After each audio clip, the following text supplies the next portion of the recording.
ഇടുക്കി വണ്ടിപ്പെരിയാർ ചൂരക്കുളത്ത് പീഡനത്തിനിരയായ കൊല്ലപ്പെട്ട 6 വയസ്സുകാരിയുടെ കുടുംബത്തിന് നീതി ഇന്നും അകലെയാണ്.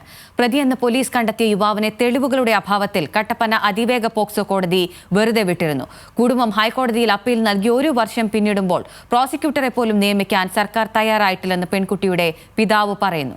വണ്ടിപ്പെരിയാർ പെൺകുട്ടിയുടെ ഓർമ്മകൾക്കിന്ന് 4 വർഷം തികയുകയാണ്. വണ്ടിപ്പെരിയാർ ചുരക്കുളത്തെ 6 വയസ്സുകാരിയുടെ ഓർമ്മകളിൽ വിങ്ങുകയാണ് കുടുംബം.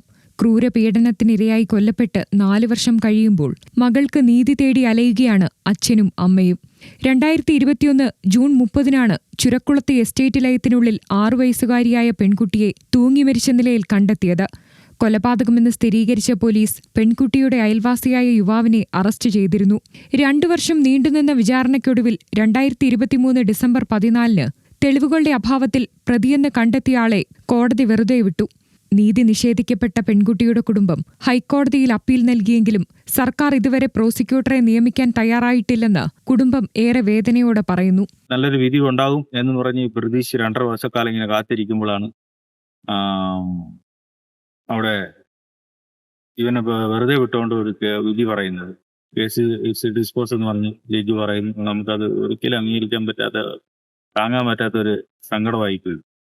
സർക്കാർ നിർദ്ദേശപ്രകാരം കുടുംബം 3 പ്രോസിക്യൂട്ടർമാരുടെ പേരുകൾ സമർപ്പിച്ചിരുന്നു. മുഖ്യമന്ത്രി അടിയന്തര നടപടി സ്വീകരിക്കുമെന്ന് ഇവർ ഉറപ്പു നൽകിയതുമാണ്. എന്നാൽ നീതിയെന്നും അകലെയെന്ന് പെൺകുട്ടിയുടെ കുടുംബം പറയുന്നു. 1.5 വർഷത്തിന് മേളില് എന്നിട്ടും നമ്മുടെ കേസിൽ ഒരു വായ്ദ പോലും ഇതുവരെ കോടതിക്ക് വന്നിട്ടില്ല. അപ്പീൽ കൊടുത്ത പോലെ അങ്ങനെ ഇരിക്കുക.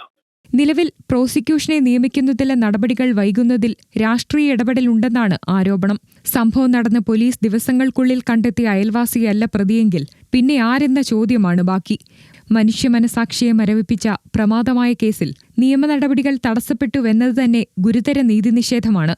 ന്യൂസ് മലയാളം, ഇടുക്കി.